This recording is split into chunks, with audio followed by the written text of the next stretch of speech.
मियाँ बीवी की आपस की तकरार, आपस के लड़ाई झगड़े, ये एक स्वीट एक छोटी लिमिट तक रहें तो अच्छे लगते हैं, लेकिन जब ये एक हद से आगे बढ़ जाते हैं ना, तो फिर ये एक तो पीस ऑफ माइंड को दीमक की तरह चाटना शुरू कर देते हैं। परिवार में बदकिस्मती का वातावरण लेके आते हैं। बच्चों की परवरिश प्रभावित होती है, जेब प्रभावित होती है, बरकत प्रभावित होती है। घर में कई बार बीमारी का भी वास इससे शुरू हो जाता है, और तो और कई बार सेपरेशन डिवोर्स तक की नौबत आ जाती है। तो आज के वीडियो में मैं यही चर्चा करने वाला हूं कि कौन सा ऐसा ग्रह है जो पूरी तरह से जिम्मेदार होता है इस तरह की दिक्कतों के लिए, और ये ग्रह जो है खराब होता किस तरह से है, और इसके समाधान क्या क्या किए जा सकते हैं। नमस्कार, मेरा नाम है योगेश शर्मा। स्वागत है आपका happy life with Yogesh Sharma में। और दोस्तों, आगे बढ़ने से पहले एक विनम्र निवेदन कि अगर अभी तक आपने मेरे चैनल को सब्सक्राइब नहीं किया है तो कृपया सब्सक्राइब करिए, और हाँ, बेल बटन दबाना ना भूलिएगा। दोस्तों, आज मैं जिस ग्रह की बात करने वाला हूं ना, वो ग्रह है वीनस यानी शुक्र ग्रह।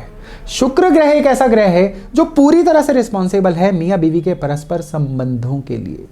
ये संबंध प्रेम भाव वाले रहेंगे या ये संबंध जो हैं लड़ाई झगड़े की ऊर्जा में परिवर्तित होंगे, ये शुक्र की ताकत के ऊपर डिपेंड करता है। बर्थ चार्ट में शुक्र अगर सही होंगे, बैलेंस होंगे, ये ना केवल शादी के बाद इंसान को तरक्की देंगे, शादी के बाद इंसान जो है संपूर्णता की तरफ, ग्रोथ की तरफ जाना शुरू होगा। और अगर यही शुक्र जो है पीड़ित होंगे ना, तो अब मियाँ बीवी के आपस के जो डिफरेंसेस हैं ना, ये जीवन को अधोगति की तरफ ले जाना शुरू करेंगे।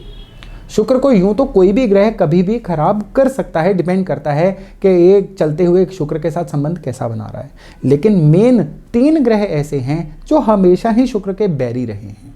ये तो कभी भी शुक्र के संबंध में आएंगे ना, तो शुक्र को हमेशा खराब करेंगे ही करेंगे।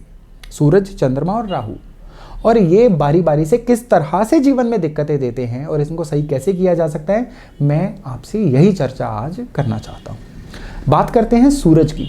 सूरज जो है ये जब भी शुक्र को खराब करेंगे, ये किस तरह से खराब कर सकते हैं। देखिए, शुक्र की राशियाँ जैसे कि तुला या वृष राशि, शुक्र को सीधे सीधे पकड़ लें, या बर्थ चार्ट में 2nd या 7th हाउस को ये सूरज जो है खराब कर दें, तो भी शुक्र जो है बीमार हो जाते हैं, खराब हो जाते हैं, वीक हो जाते हैं। अगर सूरज इस तरह से शुक्र को प्रभावित करेंगे ना, तो इसका नतीजा क्या होगा, मियाँ बीवी में आपस में ईगो का क्लैश। जी हाँ, दोनों में से कोई भी जो है फ्लेक्सिबल नहीं होगा, अपने अपने अहंकार, अपनी अपनी ईगो में दोनों ही अटके रहेंगे, जिसकी वजह से जीवन में रेजिस्टेंस, जिसकी वजह से जीवन में परेशानियां जो हैं बढ़ती चली जाएंगी।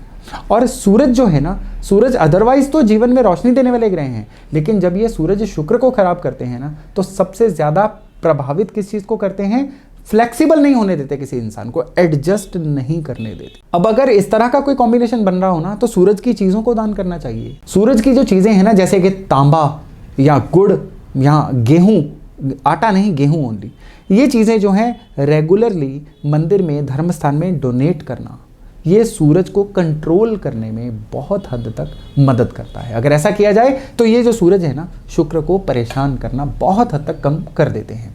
ऐसे लोगों को अपने बेडरूम में डायरेक्ट सुबह की जो सनलाइट होती है ना, उसको अंदर नहीं आने देना चाहिए, अवॉइड करना चाहिए। कुछ कर्टन्स ऐसे डार्क लगाने चाहिए कि बिल्कुल सुबह सुबह वाली जो सनलाइट है इनके कमरे में ना आए।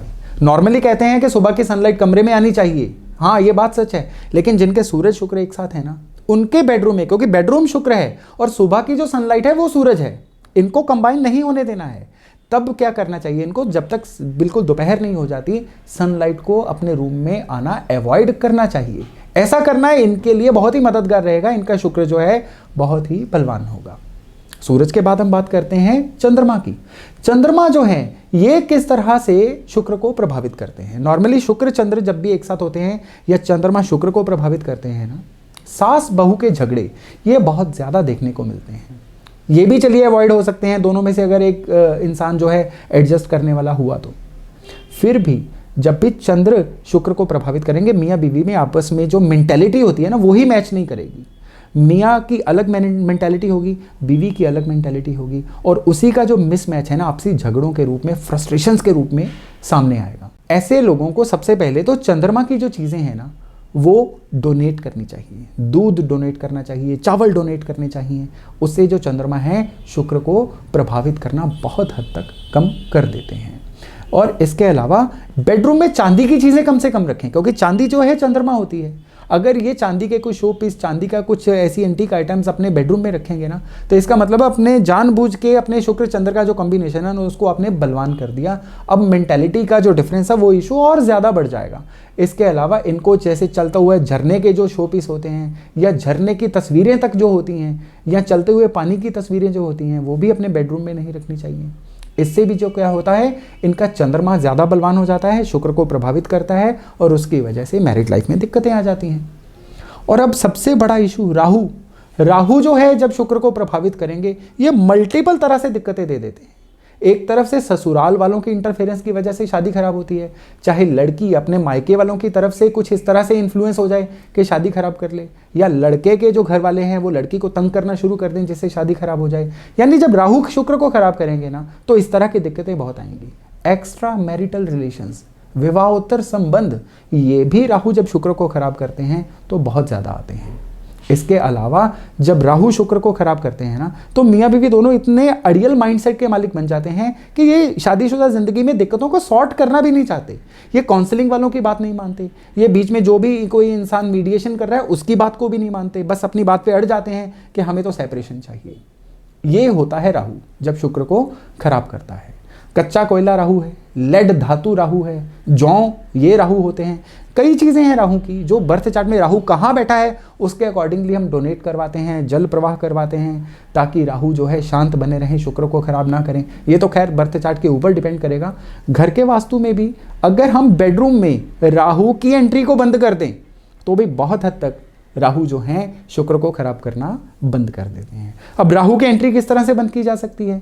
अब दीवारों की सीलन, ये राहु है, इसको सही करवाइए। आसपास की जो गंदगी का वातावरण है, ये राहु है, बेडरूम को बहुत हद तक साफ सुथरा रखिए।